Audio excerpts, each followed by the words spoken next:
Now we come to Sutta number 4.18.180. On a certain occasion, the Exalted One was staying in Bhoga Nagara at the Ananda shrine. Then the Exalted One addressed the monks, saying, "Monks." "Yes, Lord," replied those monks to the Exalted One. The Exalted One said, "Monks, I will teach you these 4 great authorities. Do you listen to it? Carefully give your minds to it, and I will speak." The Exalted One said this. And what, monks, are the 4 great authorities? In this case, monks, a monk might say, face to face with the Exalted One, "Your Reverence, did I hear it? Face to face with him, did I receive it? This is Dhamma, this is Vinaya, this is the Master's teaching." I'll just stop here for a moment just to comment. This Dhamma Vinaya is the Master's teaching. In the suttas, you'll find that the Buddha always referred to his teachings as Dhamma Vinaya. And here you will get to see what is Dhamma Vinaya. And as I've mentioned before, the word Tripitaka or Tipitaka was never mentioned by the Buddha in the suttas. He always mentioned his teachings as Dhamma Vinaya. Now the Buddha continued. "Now monks, the words of that monk are neither to be welcomed nor scorned, but without welcoming, without scorning, the words and syllables thereof are to be closely scrutinized, laid beside sutta, and compared with Vinaya. If, when thus laid beside sutta and compared with Vinaya, they lie not along with sutta and agree not with Vinaya, to this conclusion must you come. Surely this is not the word of the Exalted One, Arahant, the fully enlightened one, and it was wrongly taken by that monk. So reject it, monks." Herein again, a monk might say, face to face with the Exalted One, Your Reverence, did I hear it? Face to face with him did I receive it? This is Dhamma, this is Vinaya, this is the Master's teaching. Now the words of that monk are neither to be welcomed nor scorned, but if, when laid beside sutta and compared with Vinaya, they lie along with sutta and agree with Vinaya, to this conclusion must you come. Surely this is the word of the Exalted One, and it was rightly taken by that monk. Then bear this in mind as the first great authority. Then again a monk might say, in such and such a monastery resides a sangha, an order of monks, together with an elder monk, a thera, a leader. Face to face with that sangha, I heard it. Face to face, I received it. This is Dhamma, this is Vinaya, this is the Master's teaching. Now the words of that monk are neither to be welcomed nor scorned, but if, when laid beside sutta and compared with Vinaya, they lie not along with sutta and agree not with Vinaya, to this conclusion must you come. Surely this is not the word of the Exalted One, and it was wrongly taken by that sangha of monks. So do you reject it, monks? But on the other hand, a monk might say, in such and such a monastery resides a sangha of monks, together with an elder monk, a leader. Face to face with that order, I heard it. Face to face, I received it. This is Dhamma, this is Vinaya, this is the Master's teaching. Now the words of that monk are neither to be welcomed nor scorned. But if, when laid beside sutta and compared with Vinaya, those words lie along with sutta and agree with Vinaya, to this conclusion must you come. Surely this is the word of the Exalted One. It was rightly taken by that sangha of monks. This monks is the second great authority to bear in mind. Yet again a monk might say, in such and such a monastery resides a great number of elder monks, widely learned, versed in the doctrines, who know Dhamma by heart, who know Vinaya by heart, who know the summaries by heart. Face to face with those elder monks, I heard it. Face to face did I receive it. This is Dhamma, this is Vinaya, this is the Master's teaching. Now the words of that monk are neither to be welcomed nor scorned, but if when laid beside Sutta and compared with Vinaya, they lie not along with Sutta and agree not with Vinaya, to this conclusion must you come. Surely this is not the word of the Exalted One. It was wrongly taken by those elders. So do you reject it, monks? Herein again a monk might say, in such and such a monastery resides a great number of elder monks, widely learned, versed in the doctrines, who know Dhamma by heart, who know Vinaya by heart, who know the summaries by heart. Face to face with those elder monks I heard it, face to face did I receive it. This is Dhamma, this is Vinaya, this is the Master's teaching. Now the words of that monk are neither to be welcomed nor scorned. Now, but if when laid beside Sutta and compared with Vinaya, they lie along with Sutta and agree with Vinaya, then to this conclusion must you come. Surely this is the word of that Exalted One, and it was rightly taken by those elders. This monk is the third great authority. Herein again the monk might say, in such and such a monastery resides a single elder monk of wide learning, versed in the doctrines, who knows Dhamma by heart, who knows Vinaya by heart, who knows the summaries by heart. Face to face with that elder monk I heard it, face to face did I receive it. This is Dhamma, this is Vinaya, this is the Master's teaching. Now monks, the words of that monk are neither to be welcomed nor scorned, but without scorning them, the words and syllables thereof are to be closely scrutinized, laid beside Sutta and compared with Vinaya. If, when laid beside Sutta and compared with Vinaya, they lie not along with Sutta and agree not with Vinaya, to this conclusion must you come. Surely this is not the word of that Exalted One, the Arahant, the fully enlightened one, and it was wrongly taken by that elder monk. So do you reject it, monks? If however a monk should say, in such and such a monastery resides a single elder monk of wide learning, versed in the doctrines, who knows Dhamma by heart, who knows Vinaya by heart, etc. And then the words of the monk are neither to be welcomed nor scorned, but they should be laid beside Sutta and compared with Vinaya. And if, when laid beside Sutta and compared with Vinaya, they lie along with Sutta and agree with Vinaya, to this conclusion must you come. Surely this is the word of that Exalted One, the Arahant, the fully enlightened one, and it was rightly taken by that elder monk. This monk is the fourth great authority. So these monks are the four great authorities. That's the end of the sutta. So here the Buddha is saying, suppose a monk says, he quotes four different cases. The first one is he says such and such is the teaching of the Buddha, and he says the first one, he says he heard it from the Buddha himself. If that is so, then you must compare it with the suttas and the Vinaya. And then the second case is if the monk says that he heard it from a sangha of monks with an elder monk, Mahathera, and the whole sangha says that this is the Buddha's teaching, such and such is the Buddha's teaching, then it is to be compared with Dhamma and Vinaya. And then the third one is, if a monk says that in a monastery there are a great number of theras, elder monks, widely learned, and they say that such and such is the Buddha's teachings, again, it must be compared with Sutta and Vinaya. And the fourth one is, the monk says that in a monastery there is a single elder monk who is widely learned, and he claims that such and such is the Buddha's teachings. Then, without welcoming or scorning what he says, his words are to be compared with the Sutta and Vinaya. And after comparing with Sutta and Vinaya, then only you can come to the conclusion whether it is the Buddha's teachings or not. So here, in this sutta, you find is very clearly stated that Dhamma means the suttas, because when he claims this is Dhamma, it must be compared with the suttas. And there is no mention of the Abhidhamma as we know it today in the original suttas of the Buddha. Even though there are certain monks who claim that the Dhamma includes the Abhidhamma, in this sutta, it is very clear that Dhamma always refers to the suttas, and Vinaya refers to the few books of the Vinaya Tipitaka which concerns monks.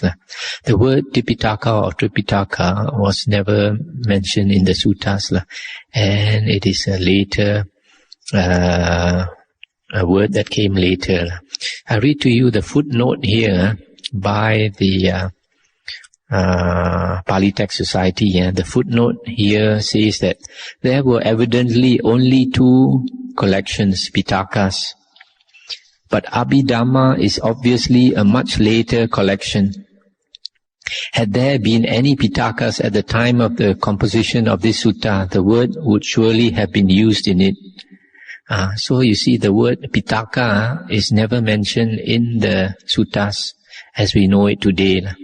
And the word Tripitaka also never mentioned. And the other thing we should know is, in the second Sangha Council, which was held about 100 years after the Parinibbana of the Buddha, there were certain monks who claimed that they follow such and such a teaching because it was handed down to them from their teachers. And so it was decided at the second Sangha Council that if a certain monk gets a teaching from his teacher, then he should compare what his teacher teaches with the suttas and the Vinaya. And if it does not agree with the suttas and the Vinaya, then we should not follow the words of that teacher monk. Because our original teacher is the Buddha. That's why we take refuge in the Buddha, Dhamma and Sangha. So it is very clear here, even nowadays, whatever senior monks teach, even if they are very well-known, very respectable monks, whatever they teach should be not taken on their word, but compared with the suttas and the Vinaya. That is why the foundation in the suttas is very, very important. Nowadays there is such a lot of writings on the Buddha's teachings, and so many different interpretations. That is very dangerous to put your faith in a teacher. It is better to put our faith in the original suttas of the Buddha. Now you come to a Sutta 4.19.183. On a certain occasion, the Exalted One was staying near Rajagaha in Bamboo Grove at the squirrels' feeding ground. Then the Brahmin Vasakara, a great official of Magadha, came to visit the Exalted One. On coming to him, he greeted him courteously and sat down at one side. So seated, the Brahmin Vasakara, a great official of Magadha, said this to the Exalted One. For my part, Master Gotama, I say this, I hold this view. If a man speaks of what he has seen, there is no harm in his saying, thus I saw. If a man speaks of what he has heard, there is no harm in his saying, thus I heard. If a man speaks of what he has sensed, of what he has understood, saying, thus I sensed, thus I understood, there is no harm resulting from that. And the Buddha said, I, for my part, Brahmin, do not say that all that one has seen should be spoken of. Yet do I not say, Brahmin, that all that one has seen should not be spoken of. And I say the same of what is heard, sensed, and understood. Now all that one has heard, sensed, or understood should be spoken of or not spoken on. Not all that one has seen, sensed, or understood should be spoken of or not spoken of. Now Brahmin, in so far as to him who speaks what he has seen, unprofitable states wax and profitable states wane. I say that such a thing, if seen, should not be spoken of. In so far as to him who speaks what he has heard, sensed, and understood, unprofitable states wax and profitable states wane. I say that such a thing heard, sensed, and understood should not be spoken of. But in the case where unprofitable states wane and profitable states wax, in one who speaks thereof, I say that such things should be spoken of. Thereupon the Brahmin Vasakara, the great official of Magadha, welcomed what was said by the Exalted One, and returning thanks, he rose from his seat and went away. This sutta tells us a very good criterion, a very good standard that we should follow regarding what should be spoken of and what should not be spoken of.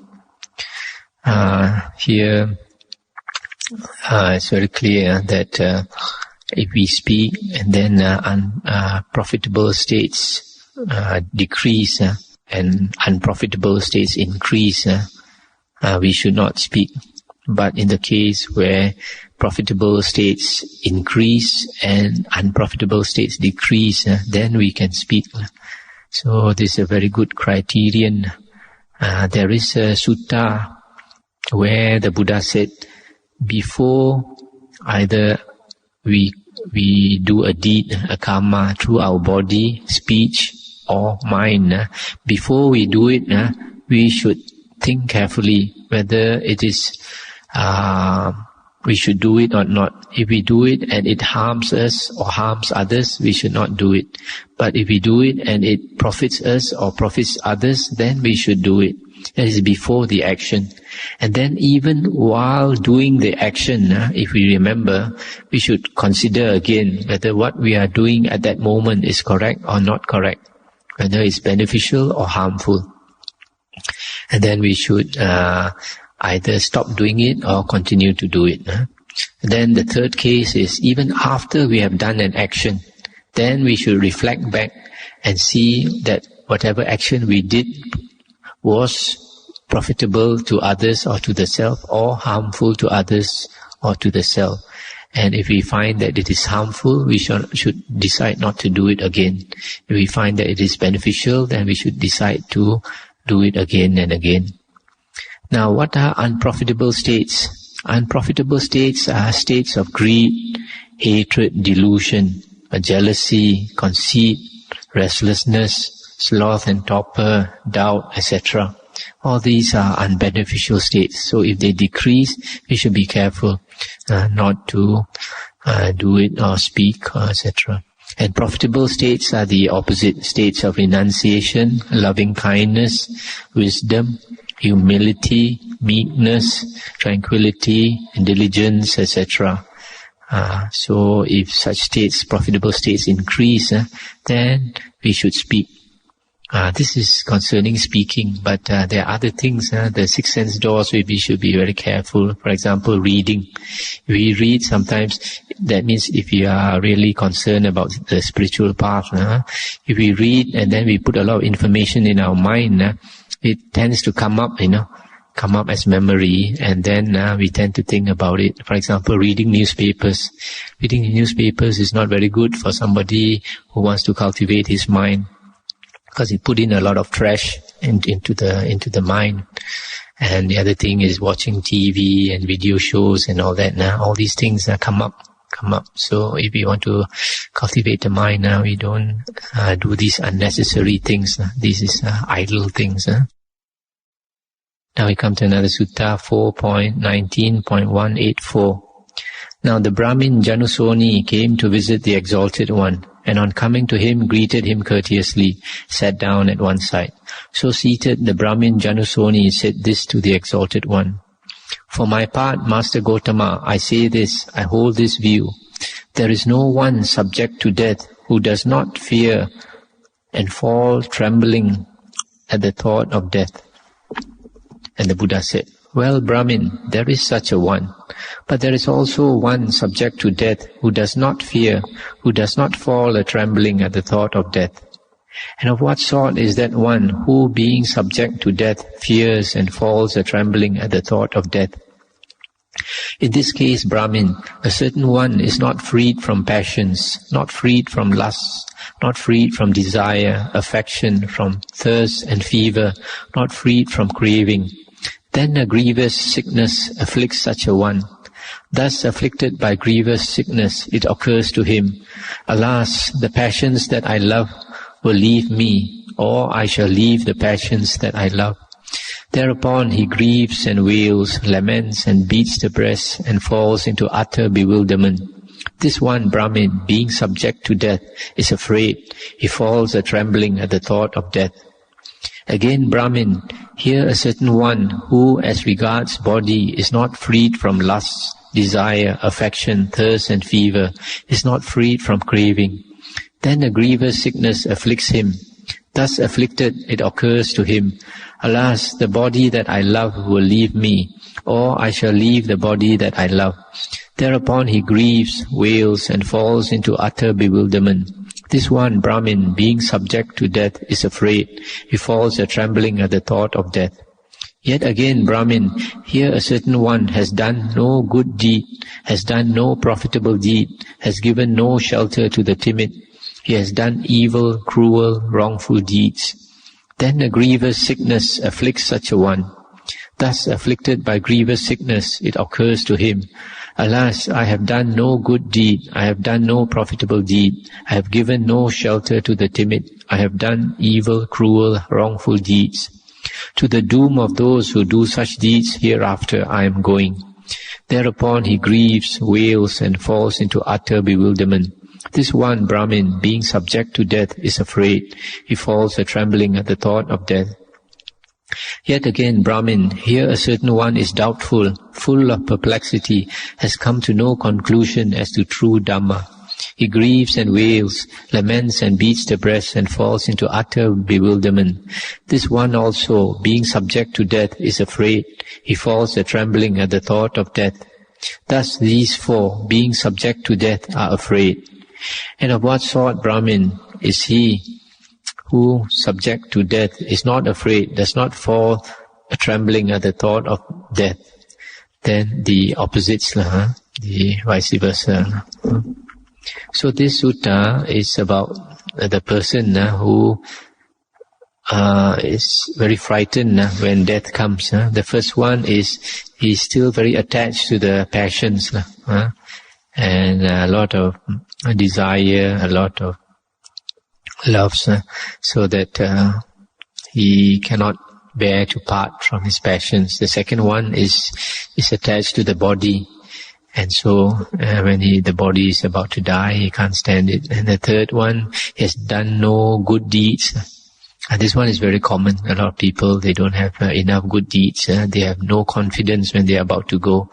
Whereas people who have done a lot of good deeds, they are very happy at the last moment. They are confident. And the fourth one is doubtful. The person does not know Dhamma.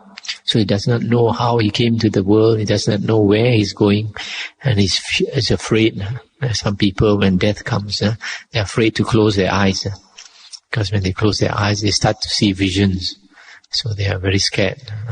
So these are the four types of person.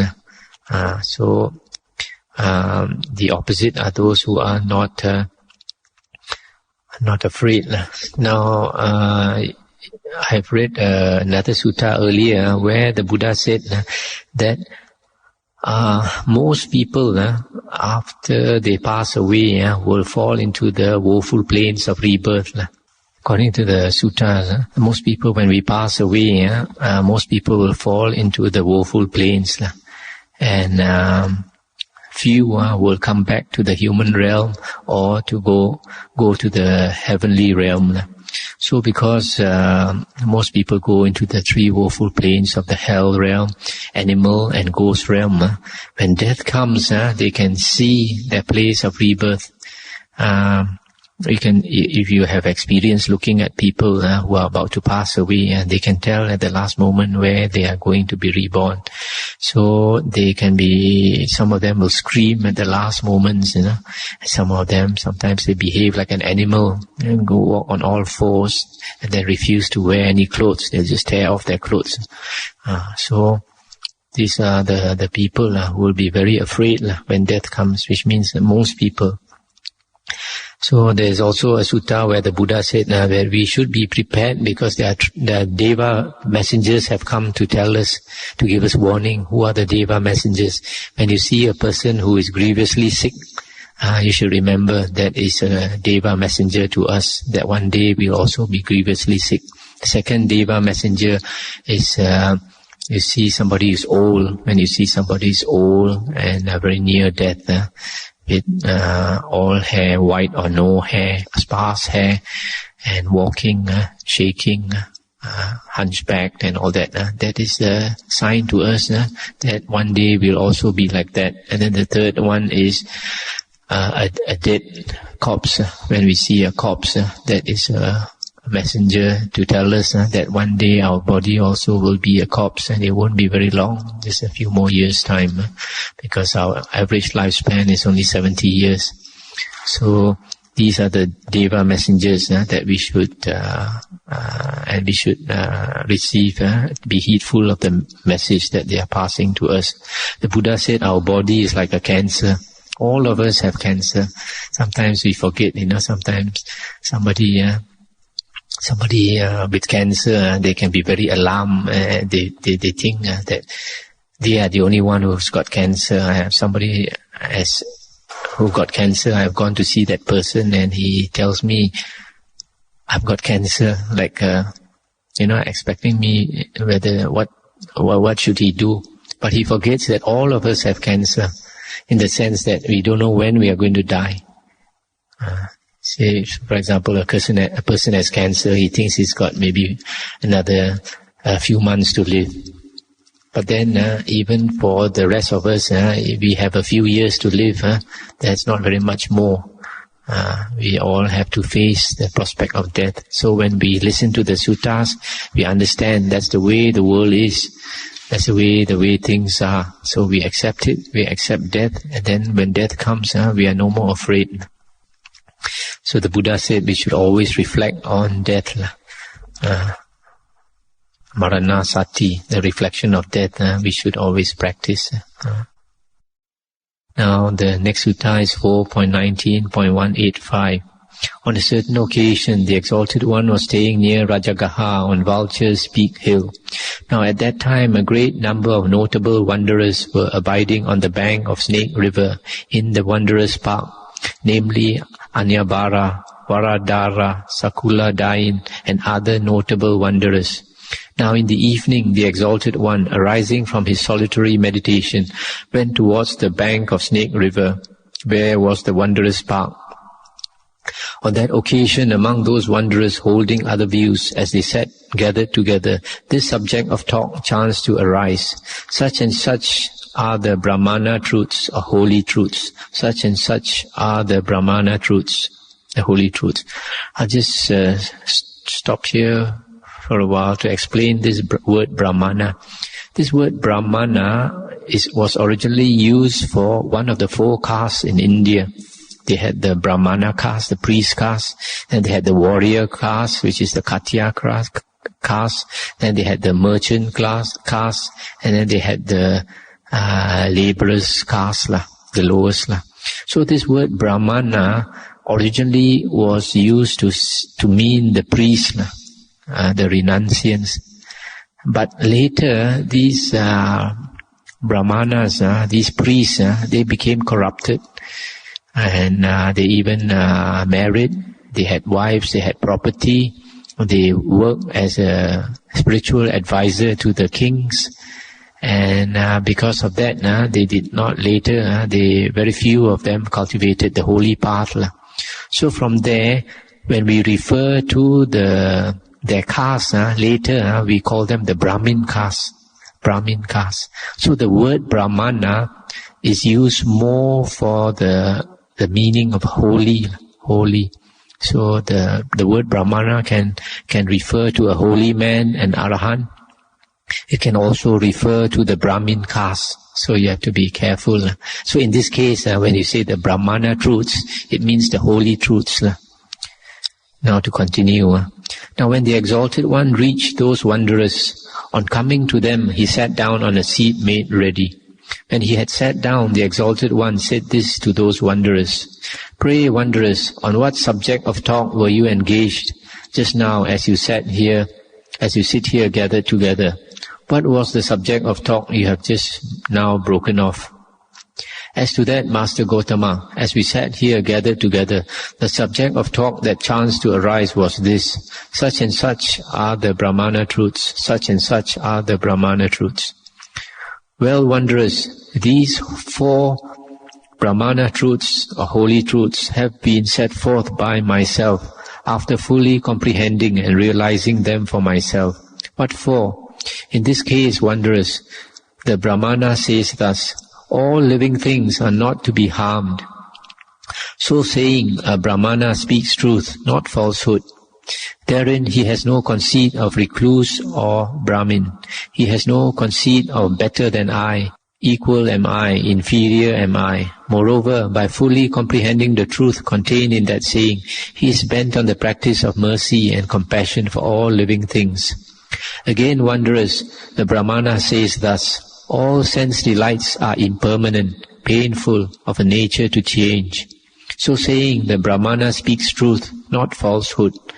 Therein he has no conceit of recluse or Brahmin, or better am I, or equal am I, or inferior am I. Moreover, by fully comprehending the truth contained in that saying, he is bent on the practice of distaste for sense delights, for passionlessness, for making an end thereof. Again, wanderers, the Brahmana says thus: all existences or becomings are impermanent, painful, of a nature to change. So saying, the Brahmana speaks truth, not falsehood. Therein he has no conceit of recluse, etc., etc. Moreover, by fully comprehending the truth contained in that saying, he is bent on the practice of distaste for existences, for passionlessness, for making an end thereof. Yet again, the wanderers, the Brahmana says thus: I have no part in anything anywhere, and herein for me there is no attachment to anything. So saying, the Brahmana speaks truth, not falsehood. Therein he has no conceit of recluse or Brahmin, or better am I, or equal am I, or inferior am I. Moreover, by fully comprehending the truth contained in that saying, he is bent on the practice of having nothing at all. So these wanderers are the 4 Brahmana truths put forth by myself after fully comprehending and realizing them myself. And that's the end of the sutta. So in this sutta, you can see, during the time of the Buddha, there were a lot of external ascetics, like these wanderers, paribhajjakas, they are called. And this sutta shows that the Buddha was friendly with them. He associated with them. He did not cut them off. He did not look down on them. And because the Buddha had a lot of metta, he approached them and made friends with them. So that gave him the opportunity to teach them. And sometimes they accepted his teachings and converted to Buddhism. Sometimes they accepted it, but they refused to convert. And sometimes some of them did not accept it, and some even tried to debate with him, to challenge him. So you find that in this case the Buddha taught them the 4 holy truths, but they are not the 4 Aryan truths. Not the 4 Aryan truths, because some of these external ascetics, they have their own opinion, their own views, so it's not easy to change them. So out of these 4 truths that the Buddha mentioned, 2 of them actually are part of the external sect teachings. Like the first one, all living things are not to be harmed. This is a very common view of holy men of all the religions and in India at that time. And like the Jain sect, they are quite fanatical about not harming any living beings, so that they are pure vegetarians to the extent of not taking milk, and not even taking fresh vegetables and fruits. They think that fresh vegetables also contain life, and they only take brown vegetables. So the Buddha mention this first one to sort of get there, that something that is very acceptable to them. Then the 4th one also, that I have no part in anything anywhere, and herein for me there is no attachment to anything. And it's because of this that some of them they don't wear any clothes, they go around naked. They say they have no attachment to anything or everything. They have put down, including all the clothes. Of course, this is it's not something very practical, so the Buddha did not practice this. But this idea that they are not attached to anything is something that is acceptable. So the Buddha also mentioned this. Then the other two are basically the Buddha's teachings that all sense delights are impermanent, painful, of a nature to change, and all existences are impermanent, painful, of a nature to change.